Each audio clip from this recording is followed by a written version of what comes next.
o fechamento dele eu acho muito bonito, é um versículo que eu acho muito bonito, e que para mim é o auge do texto, né? Então vamos abrir em segunda carta de Pedro, capítulo 3, nós vamos versículo 14 a 18.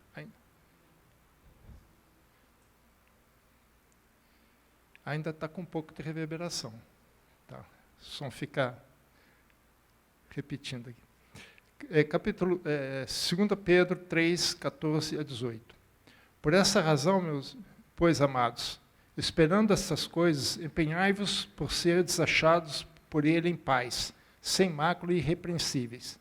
E tendes por salvação a longanimidade do nosso Senhor, como igualmente nosso amado irmão Paulo vos escreveu, segundo a sabedoria que lhe foi dada, ao falar acerca desses assuntos, como, de fato, costuma fazer em todas as suas epístolas, nas quais há certas coisas difíceis de entender, que os ignorantes e instáveis deturpam, como também deturpam as demais escrituras para a própria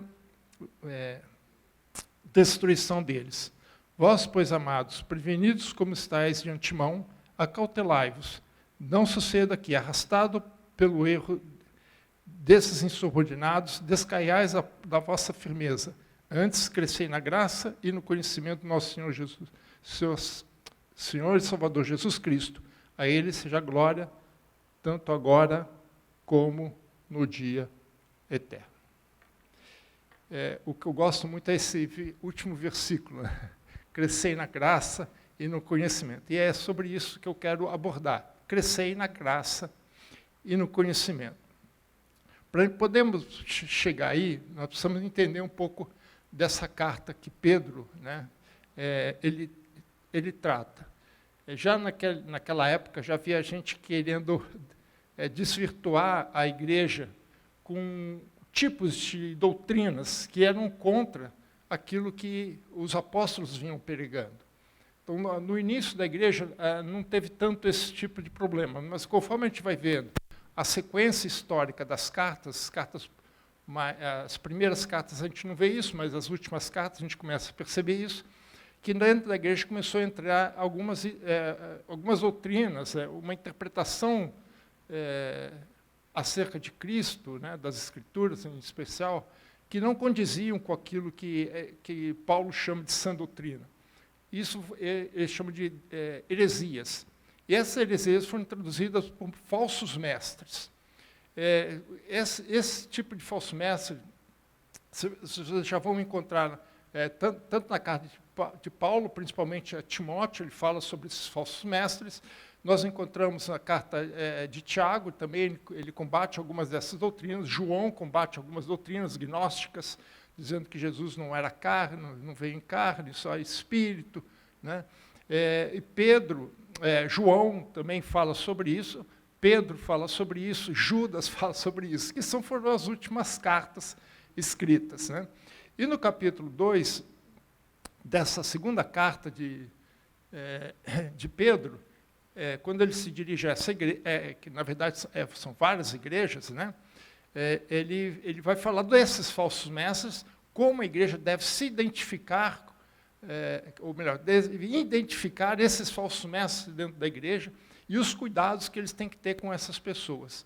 E é interessante que parece que Pedro e Paulo tinham algumas coisas em comum, porque a maneira com que ele trata esses falsos mestres é muito paralelo com o que Paulo também trata.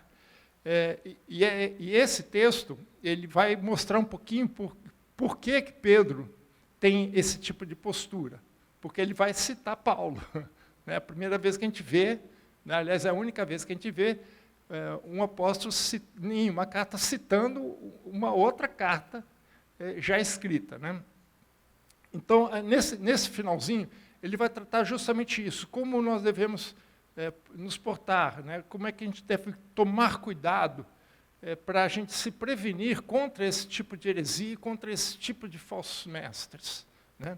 Então, no versículo 14, então é bom a gente entender isso. Né? E uma das doutrinas, né, está justamente no capítulo 3, que é justamente a doutrina da volta de Jesus. Então, no versículo 14, ele começa assim, por essa razão, né? Por essa razão, pois, irmãos, amados, esperando essas coisas, empenhai-vos por seres achados por ele em paz, sem mácula e irrepreensíveis. Então, quando ele fala assim, por essa razão, é o que ele vem tratando anteriormente, né? Ele vem, os ensinamentos que ele tratou nesse mesmo capítulo, mas só que antes. No capítulo 2, ele vai tratar dos falsos mestres, mas no capítulo 3, ele vai falar um pouco do que esses falsos mestres estão falando e ele vai corrigir esses falsos mestres. E essas doutrinas é referente justamente à volta de Jesus, né?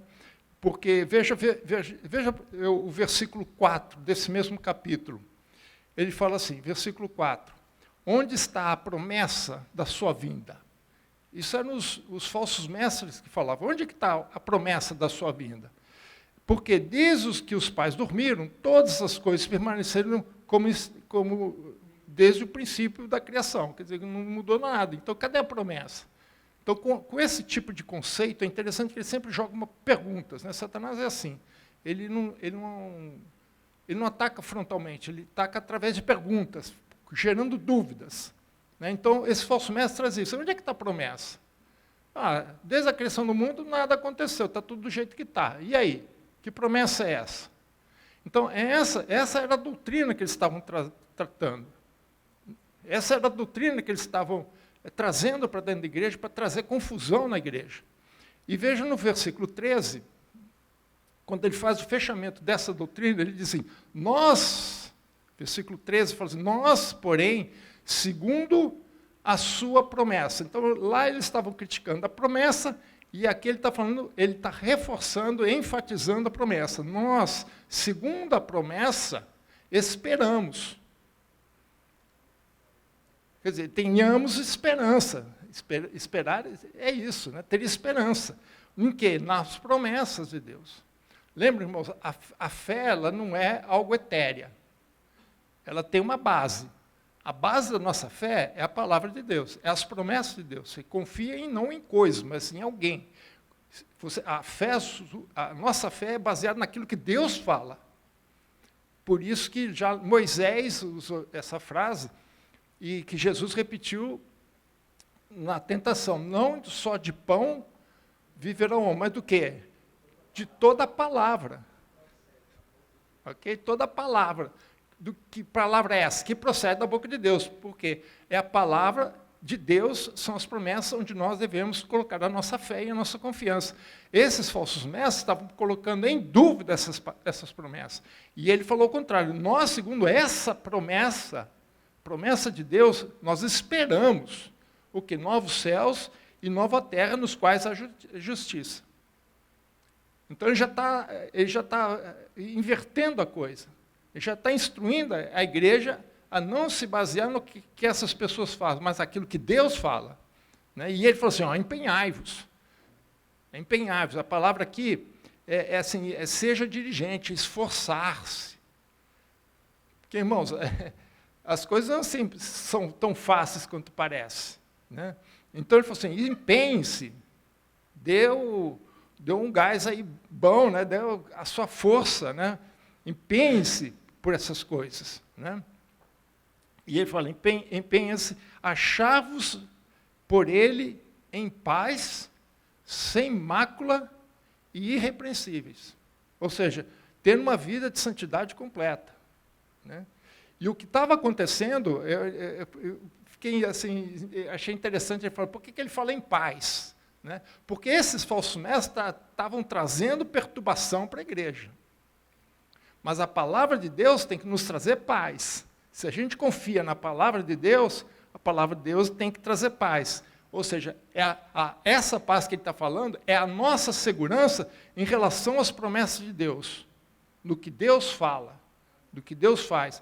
Então, meu irmão, se alguém falar alguma coisa, se você estiver firme nessa, por mais que o falso mestre fala, você confia em Deus. Então, olha, meu caro, não quero nem saber, você pode falar o que você quiser.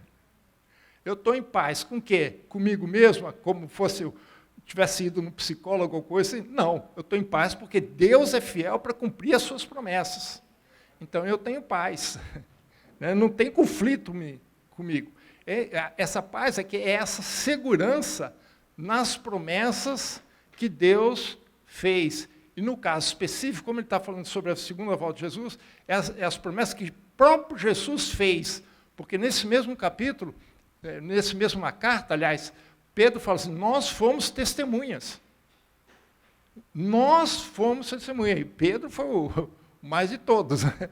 Porque ele acompanhou Jesus até em algumas coisas que os outros apóstolos não acompanharam. Mas ele falou assim, e ele foi um dos primeiros discípulos de Jesus. Então ele falou assim, eu presenciei isso. Eu escutei isso. Não foi alguém que me contou. Né? Como Jó diria, né? Antes eu te conhecia de ouvir falar. Né? Pedro não, você não conhecia de ouvir falar. Eu conheço porque eu vi. Né? Então, segurem-se, tenham paz nessas promessas, que elas vão se cumprir. Então, a maneira que nós conseguimos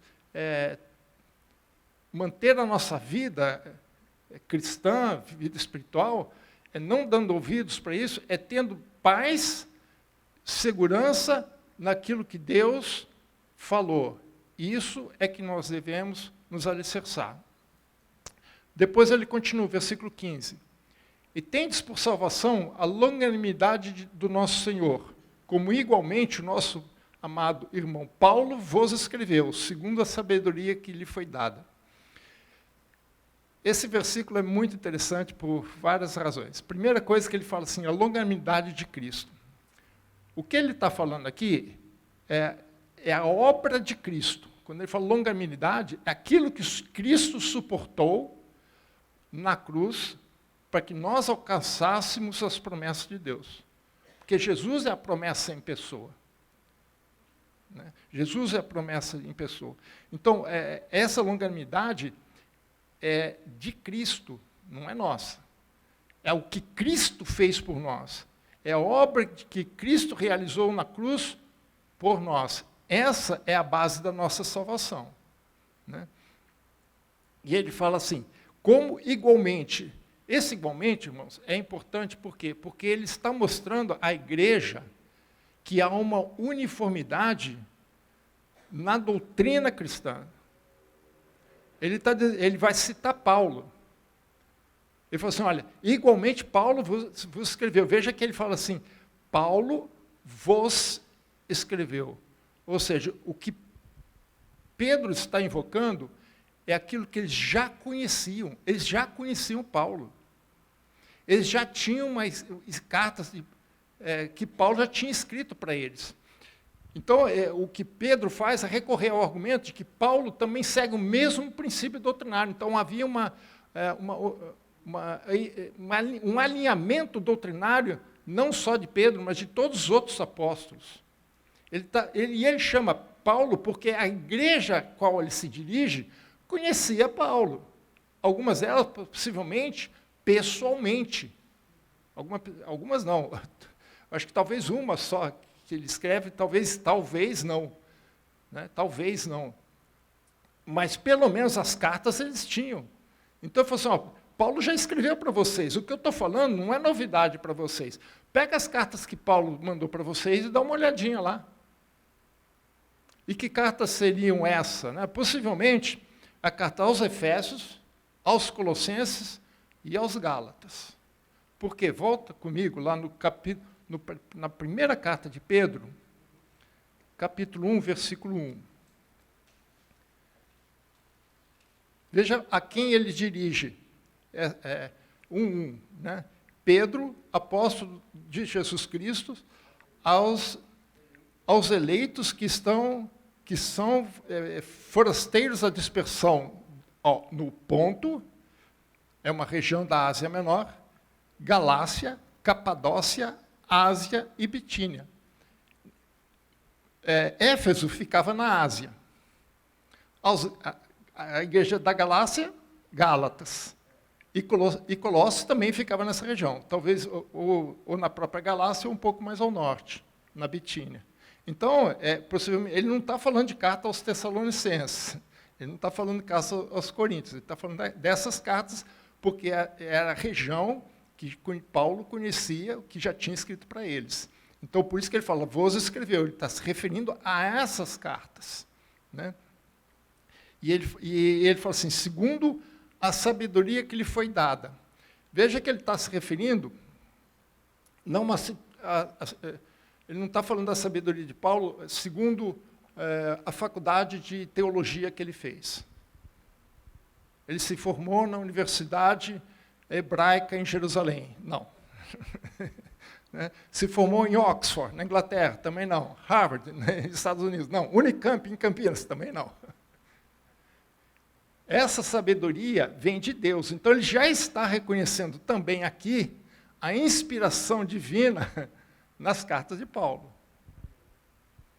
Então, ele está dizendo à igreja, assim, pessoal, pega as cartas de Paulo, porque essas cartas foram escritas com a sabedoria que Paulo recebeu de Deus. E está implícito, foi dada por Deus. Ele não foi conquistada. Ele não fez um PhD em Cambridge. Não. Isso é um dom que Deus deu para que ele pudesse escrever essas cartas. Então ele está dizendo que a doutrina que está ali tem a anuência não apenas de Paulo, mas também tem uma inspiração divina por trás. Então pode confiar no conteúdo dela. E isso é importante, irmãos, porque isso também é uma confiança que nós precisamos ter. Confiar na palavra de Deus. Que quem escreveu a palavra foram inspirados por Deus para a nossa instrução. E é ela que vai nos livrar de qualquer tipo de heresia que possa vir dentro da igreja. E aí no 16 ele continua. Ao falar desses assuntos, da vinda de Jesus, das promessas de Jesus, das promessas de Deus para a igreja, como de fato costuma fazer em todas as suas epístolas. Ou seja, aqui ele já está se referindo a outras cartas de Paulo, que não só aquelas que eles conheciam. Então ele primeiro falou assim, olha, lembre que Paulo já escreveu para vocês, você já tem algumas cartas que Paulo mandou para vocês. E naquela época era muito comum, normal, quase normal, copiar uma carta e passar para os outros, cópias. Cópias.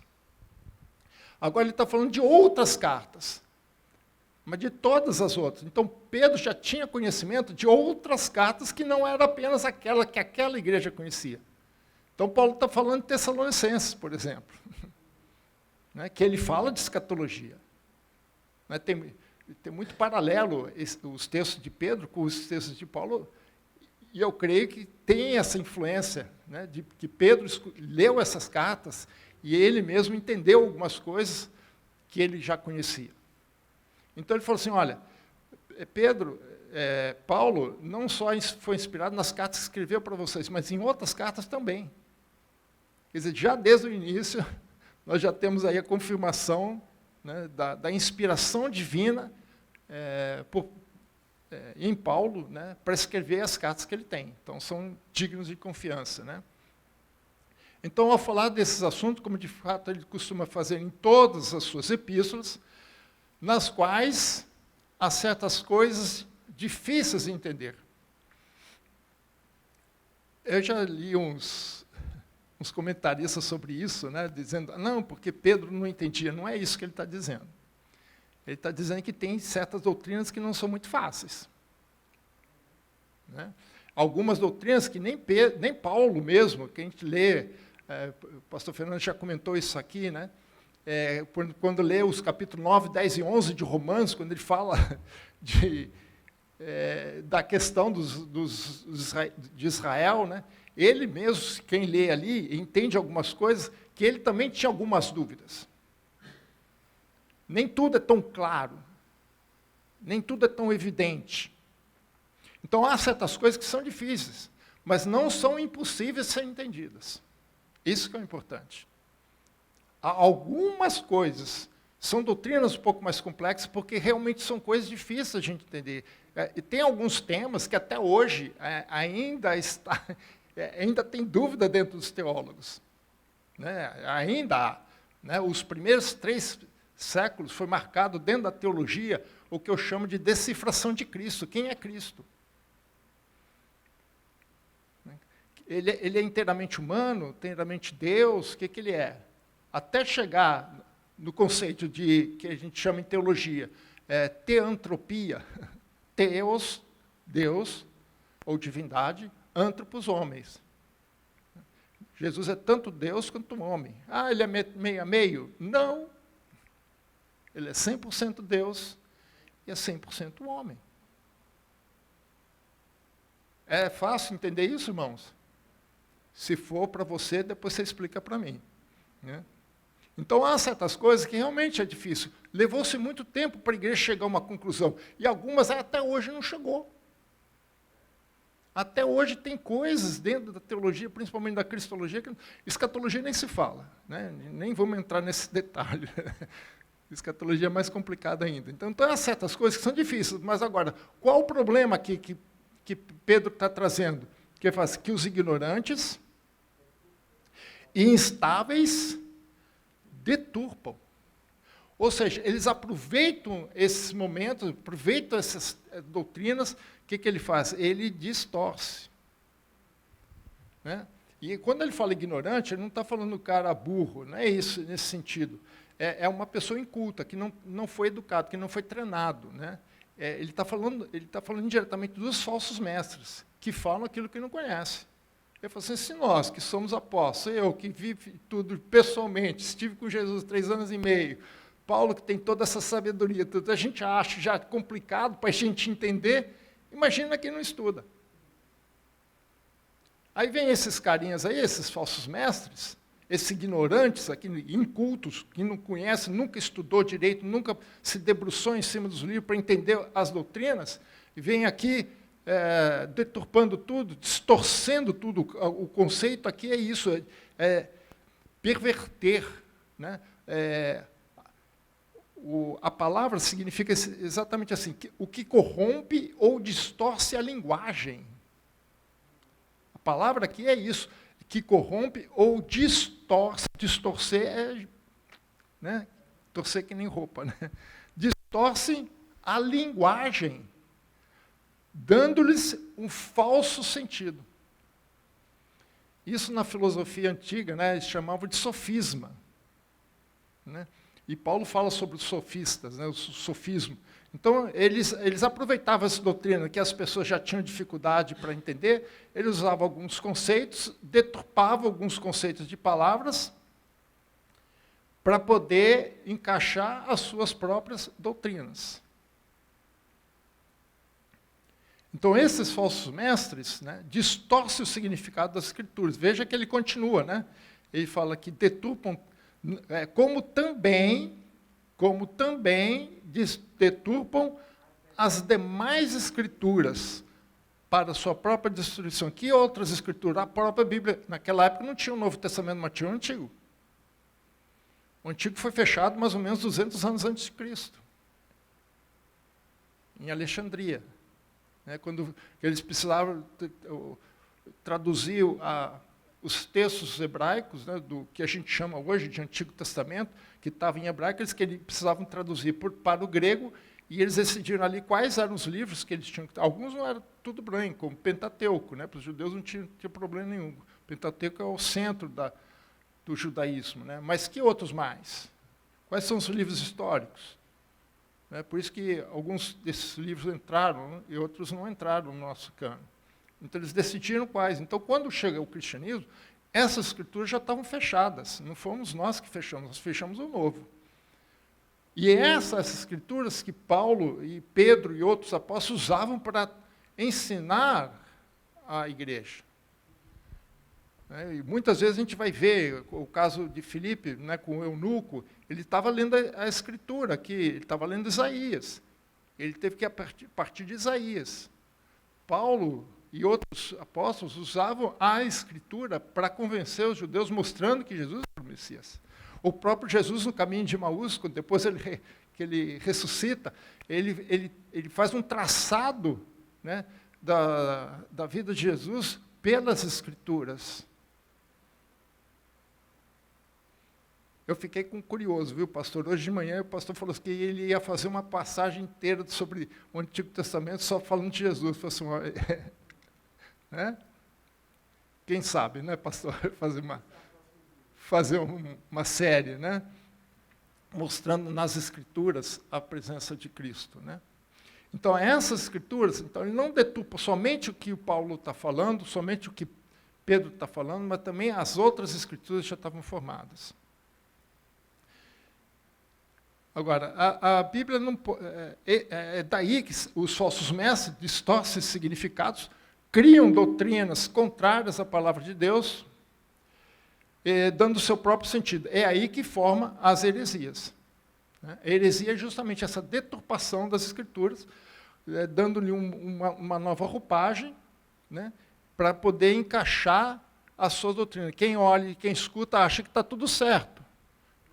Né, mas como Jesus mesmo falou, um pouco de fermento leveda toda a massa. Né? Às vezes, uma ou duas palavras mal colocadas, se for assim, um certo equívoco, é uma coisa, mas quando você percebe que aquele que foi proposital, com a intenção de levar uma conclusão errada, distorcida, aí é complicado. Versículo 17. Vós, pois, amados, prevenidos que estáis de antemão, acautelai-vos. Não suceda que, arrastados pelo erro desses insubordinados, descaiais da vossa própria firmeza. Ele começa falando assim, vocês já estão prevenidos. É interessante que a palavra em grego é prognóstico. É prognóstico. Né? Vocês já estão prevenidos. E eu gostei muito de como foi traduzida essa palavra aqui. Né? Parece um pleonasmo, e né? Mas é típico. Né? Prevenidos como estáis de antemão. Bom, se é prevenido é de antemão. Mas o objetivo dessa tradução é enfatizar isso. Nós já conhecemos de antemão, nós já sabemos. Então, irmãos, você tem que tomar atenção, se acautelar, né? Estar prevenido. Se você já sabe que esses falsos mestres vão entrar, se você já sabe, cuidado. Né? E olha, qual o cuidado, qual o perigo? O perigo é de ser arrastado pelo erro. E a palavra aqui, o conceito, é de ser levado como uma correnteza. Né? Eu moro 2 quarteirões ali do Pissarrão, né? E hoje já faz tempo que eu não, graças a Deus, não vi. Mas logo que eu mudei para aquele bairro, tinha muita enchente no Pissarrão. Então já teve situações que carros foram arrastados para dentro do rio, por conta da correnteza. Porque a água subiu até 1 quarteirão para cima, na avenida de cima, embaixo ficou alagado. Tem uma região ali, uma rotatória, que tem na entrada da rotatória, assim, perigo local de alagamento. Já estava... Tomar cuidado ali, olha, aqui pode ter alagamento. E eu já vi isso, carros são arrastados. Né? E esse é o conceito, de você ser arrastado por uma correnteza. E é interessante aqui que ele usa, o verbo está na voz passiva. O verbo está na voz passiva. A voz passiva significa o seguinte, que você não é o agente da ação, você sofre ação. Então, o que ele está querendo dizer é que como nós somos nós não somos o sujeito da ação. Nós sofremos, então, nós somos arrastados. Outros nos arrastam. Esses falsos mestres nos arrastam. E quando nós somos arrastados, irmão, você não tem controle de nada. Você vai segundo a correnteza. E quando você vai perceber, você já está lá na frente, como aconteceu lá no pissarrão. O carro que caiu, foi encontrado o carro, felizmente a pessoa que estava dentro não morreu, graças a Deus, mas o carro foi encontrado mais de 1 quilômetro pela frente. Ele é arrastado, né? Então, você é arrastado junto. Quando você vai perceber, você já foi, você já está longe. E aí fica difícil, né? Por isso, cuidado, acautele-se, preste atenção, para você não ser arrastado. E o que vai acontecer? Cair na fé. Você vai cair na fé. Que o conceito é isso, desmoronar. Né? A tua fé vai desmoronar. Por isso que ele fala, descaiais a própria firmeza. Né? Descair, a palavra significa isso, desmoronar, perder a firmeza. A sua fé, se está firme hoje, através dessas doutrinas, você perde essa firmeza. Você perdeu essa firmeza, onde tem dúvida, não tem firmeza. Se não tem firmeza, você é um bom candidato, né? Como diz Jesus lá no final do Sermão do Monte, de você ter construído a tua casa na areia. Que lá você pode ver, veio a água, veio a enchente, veio chuva, o que aconteceu com a casa daquele cara? Foi arrastada. Do outro, sofreu a mesma enchente, mesma chuva, os mesmos ventos, ele é totalmente igual. Só que a água não levou embora a casa, porque ela tinha firmeza.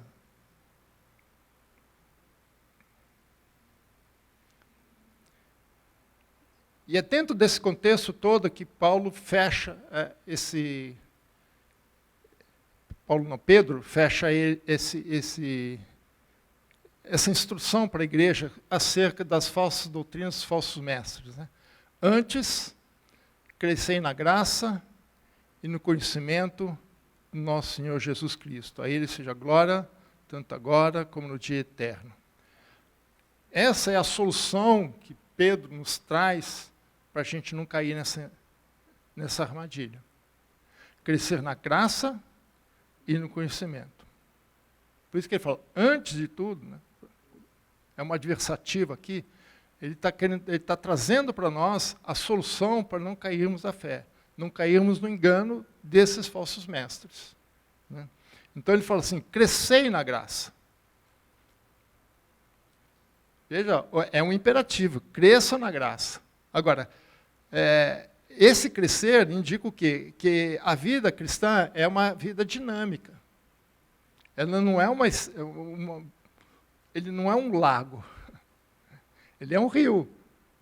Pode ver, sempre que a Bíblia fala de água, em referente ao Espírito Santo, ele chama de águas vivas. Águas vivas em hebraico significa água corrente. É isso que ele quer dizer, água viva, não é água parada. Né? Quando o Rio Jordão é muito interessante porque ele tem muita teologia por trás. Só a geografia dele já tem uma teologia muito grande ali por trás. Né? Mas o que acontece?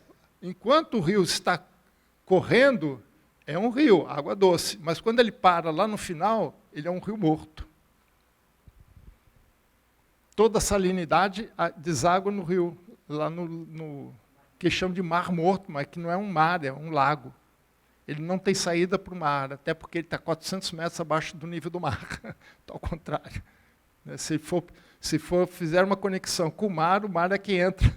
E ele vai subir até quase perto da Galileia.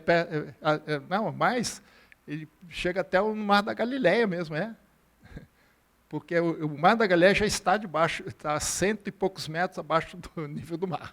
Então, a água, se subir pelo rio ali, o mar entrar, ele vai subir até lá em cima. Né? Mas o que ele diz é isso, esse crescer, né, esse fluir, essa constância de não ficar parado. Né? Então, o que a gente poderia traduzir seria assim, antes estejam crescendo continuamente. E crescer aqui é desenvolvendo, né? Não é crescer em estatura, mas desenvolvendo. Né? Agora, crescimento tem alguns problemas, né, irmãos? Primeiro que ele depende de vida. Só seres vivos se desenvolvem. Só seres vivos crescem. Se não está crescendo, alguém está morto. Tem alguma coisa errada aqui, né? Eu lembro quando o meu filho caçula nasceu, nós íamos no médico, né, pediatra, e os dois cresceram de forma diferente. Né? E a gente estava acostumado com o mais velho, com o processo de crescimento dele. O caçula é um pouco diferente. E a Luz, em especial, colocou isso para o médico. Né? Ele simplesmente falou assim, mãe, fica tranquilo, se ele estiver bem alimentado, ele vai crescer naturalmente. Ele não é igual ao irmão. Né? O irmão é mais alto, tem um outro perfil fisiológico. Né? O caçula é um pouco mais baixo. Mas se ele estiver bem alimentado, todo ser vivo cresce e desenvolve. Só se ele não estiver bem alimentado, aí pode ser. Né? Mas o crescimento faz parte. Se estiver vivo, tem que crescer. Se não está crescendo, tem alguma coisa errada. Né? Depois, o crescimento é uma necessidade, não é uma opção. Nós precisamos crescer. Nós precisamos nos desenvolver. Né? A questão aqui não é se crescemos, mas como crescemos. Que tipo de alimento que nós estamos trazendo? É isso que Pedro está trazendo. Essas falsas doutrinas é como se você estivesse comendo fast food o tempo todo. Experimenta fazer isso. Eu não vou dar o nome de nenhuma rede famosa aqui para não fazer propaganda de graça. Né? Mas escolhe uma dessas aí, né? Come um mês só lá. Vê o que acontece depois de um mês. Né? Fast food. Né? Agora, então, a questão não é se nós devemos ou não devemos, se crescemos ou não crescemos, mas é como nós estamos crescendo. Como nós estamos desenvolvendo a nossa vida espiritual. Qual a importância que nós damos para isso? Depois de uma certa idade, a gente já começa a perceber isso, né? Porque o que nós colhemos na nossa idade, já um pouco mais avançada, é resultado daquilo que aconteceu na nossa juventude. Né? Então, aqui como é que nós estamos cuidando do nosso crescimento espiritual? Terceira coisa é o seguinte, o crescimento ele é gradual, ele não é instantâneo, você não vai crescer de uma hora para outra. Não vai crescer. Tem jeito. Nós vamos fazer 10 anos aqui, né? 10 anos, irmãos, para chegar aqui. Aí quando o pastor lembrou esse fato, né, de 10 anos, aí eu comecei a lembrar dos nossos adolescentes. A Fernanda, a Tainá, a Giovana. Tudo 10 anos, 10, 11, 12 anos de idade. Agora já está com 20. Faculdade. Cresce. Mas levou quanto tempo para isso? 10 anos. Crescimento exige tempo. Exige dedicação. E não é fácil, irmãos. Crescer é difícil. Não é fácil. Passamos por problemas, passamos por crises, mas precisamos seguir em frente. Não podemos deixar a coisa parar. Né? Então, o nosso crescimento tem que ser baseado no quê? Na graça e no conhecimento de Jesus. Os falsos mestres, seus ensinamentos, estão em oposição à igreja. Né? Estão em oposição à igreja. A resposta a essa ameaça é avançar, é crescer. Aonde? Na graça e no conhecimento. E o que significa crescer na graça? Né? Crescer na graça é aprofundar o nosso relacionamento com o Espírito Santo. É permitir que a graça de Deus, a graça do Espírito Santo nos guie. Né? E por quê? Porque primeiro que a graça nos faz depender mais de Deus. Tira um pouco do nosso orgulho, da nossa capacidade de fazer alguma coisa. E passa a confiar em Deus. Né? Veja só que Paulo fala em 2 Coríntios 9:8. 2 Coríntios 9:8. Ele diz assim, Deus pode fazer-nos... Eu gosto de Paulo, porque ele gosta de fazer os superlativos. Né? Eu gosto desses superlativos. Deus pode fazer-vos abundar em toda a graça, a fim de que, tendo sempre, em tudo, ampla suficiência, superabundância em toda boa obra. Olha o superlativo aqui. Abundar, né, em toda graça, sempre, não é só em alguns momentos, né? Ampla suficiência, ampla que é ampla suficiência, né? E superabundância em boa obra. Nosso Deus é um Deus de ostentação, irmãos. Quando Ele dá a sua graça, Ele não dá em gota a gota, não é doses homeopáticas, não. É superabundante graça. Mas por que Deus faz isso? Para mostrar quem eu sou, quem Ele é. A graça de Deus em nós. A graça também nos leva a uma compreensão maior da santidade de Deus, da sua justiça e da sua soberania. É Deus que faz todas as coisas. É Deus quem age por nós. E também a graça se opõe a todo o esforço humano de se aproximar de Deus. Veja que Paulo fala em 2 Timóteo 1,9. Ele que nos salvou e nos chamou em santa convocação, não segundo as nossas obras. Não segundo as nossas obras, mas conforme a sua própria determinação e graça. Então, a graça se opõe a todo esforço humano de se aproximar de Deus. Não estou falando só de conversão, estou falando da nossa vida espiritual. É a graça de Deus que nos leva. Porque se não for por esse caminho, já não é mais graça. É por obras. Se é obras, já não é graça. E se não é graça, aí é por mérito. Mas aqui não. Aqui está dizendo, se só se chega a Deus através da graça. Por isso que nós temos que continuar crescendo na graça. Continuar crescendo nesse conhecimento, nessa aproximação a Deus. É a graça que nos leva.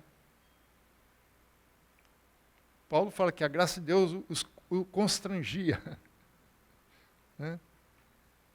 Então nós temos que conhecer isso, no nosso relacionamento com o Espírito Santo, permitir que o Espírito Santo age em nós, flua em nós, levando-nos aquilo que Deus tem para nós.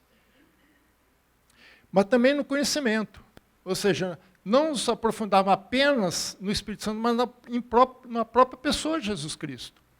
E aqui há dois focos que a gente pode dar. Pode parecer a mesma coisa, mas não é. Pode ser o conhecimento de Jesus Cristo ou conhecimento acerca de Jesus Cristo. Há uma nuance aqui diferente. Quando a gente fala conhecimento de Jesus, nós estamos falando de discernimento, entendimento espiritual, entender as coisas espirituais. Né? Veja que Pedro fala nessa mesma carta, capítulo 1, versículos 5 e 6. Veja como é que ele trata esse conhecimento aqui. Né? Por isso mesmo, vós, reunindo toda a vossa diligência, associeis, quer dizer, junta, associa as coisas, junta as coisas. O quê? A fé com a virtude. A fé nos leva à virtude. Virtude aqui é a nossa conduta ética e moral dentro da sociedade. Inclusive, um termo muito usado na filosofia grega, a questão da virtude. Né? A virtude, o quê? O conhecimento. O conhecimento, o domínio próprio. O domínio próprio, a perseverança. A perseverança, a piedade. A piedade, a fraternidade, o amor. As coisas não podem ficar separadas. Elas têm que estar juntas. Conhecimentos têm que estar juntos. Esse discernimento espiritual, entender o nosso momento, entender o que está acontecendo, é esse entendimento que nos vai permitir crescer e entender mais as situações. Sabendo, inclusive, aquilo que é espiritual e o que não é espiritual. Mas também o conhecimento acerca de Cristo, da pessoa de Cristo, da obra de Cristo, o que Cristo fez. Então, As duas coisas são necessárias. Quando nós temos o discernimento espiritual, nós vamos perceber se aquilo ali vem de Deus ou não vem de Deus. E quando nós conhecemos acerca de Cristo, se eu sei que eu conheço Cristo, ninguém vai me enganar. Nunca aconteceu. Você fala, mas fulano de tal fez isso. Quem? Não, eu conheço essa pessoa. Eu sei que ele nunca faria isso. É isso que eu estou falando. Se você sabe quem é Cristo, se alguém falar alguma coisa contra Cristo, você vai falar, não, peraí, eu conheço Cristo. O que você está falando é besteira. Então nós temos que ter esse conhecimento. E esse conhecimento nos leva à graça. A graça e o conhecimento estão juntos, porque quanto mais conhecemos a Cristo, tanto mais experimentamos a sua graça. E quanto mais conhecemos acerca de Cristo, tanto mais será a graça que experimentaremos. Porque a graça é multiforme, ela não é única. Ela se expressa, ela se manifesta em nós de várias formas. É a multiforme graça de Deus. Então uma coisa leva a outra, e tudo isso nos leva a uma obediência a Cristo, a obediência a Deus. O conhecimento nos leva à obediência. Eu conheço, eu vou obedecer. Eu confio nele, eu tenho fé, eu vou obedecer. E quanto mais eu obedeço, quanto mais eu ando com Cristo, mais eu o conheço. Então, é um círculo não vicioso, mas virtuoso. Por isso, que é crescer, desenvolver, não fique parado. Veja que o próprio Jesus fala em João 14, 21. João 14, 21. Aquele que tem os meus mandamentos e os guarda, esse mandamento aqui é a palavra de Deus, ok? Esse é o que me ama, e aquele que me ama será amado do meu Pai. E eu também o amarei, e me manifestarei dele.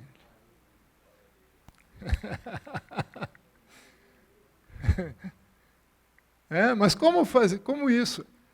Essa manifestação é de Cristo e da graça de Cristo em nós. Mas uma coisa leva a outra. Elas não são estanques. Não são departamentos diferentes. É uma coisa só. Até quando? Até Cristo ser formado em nós. Gálatas 4, 19. Até Cristo ser formado em nós. Ou como o pastor Fernando gosta de pregar, até que o novo Adão seja formado em nós. Esse é o projeto de Deus, que você seja semelhante a Cristo. E tudo isso, irmãos, vai permitir que você não se deixe ser enganado por esses falsos mestres. Vai permitir que você entenda o que são essas heresias. Você não vai ser arrastado por essas ideologias. Portanto, para nos preservar como cristãos, devemos nos proteger dos erros espirituais, ou seja, nos proteger dessas falsas doutrinas, e crescer e conhecer, e no conhecimento, crescer na graça e no conhecimento de Deus é o que nos vai nos proteger contra esse tipo de situação. E para finalizar, irmãos, Oséias 6:3. O pastor pode se aproximar. Oséias, capítulo 6, versículo 3.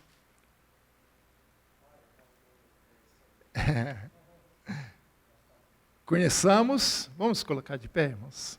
Conheçamos e prossigamos em conhecer ao Senhor. Conheçamos e prossigamos. Ato contínuo. Ato de crescimento. Em conhecer ao Senhor. E ele põe uma comparação muito bonita. Como a alva, a sua vinda é certa. Amém? Que continue crescendo na graça. Que continue crescendo no conhecimento. Para que você não seja enganado e esteja pronto para quando Jesus voltar. Em paz, sem mácula, irrepreensível. Amém? Deus os abençoe.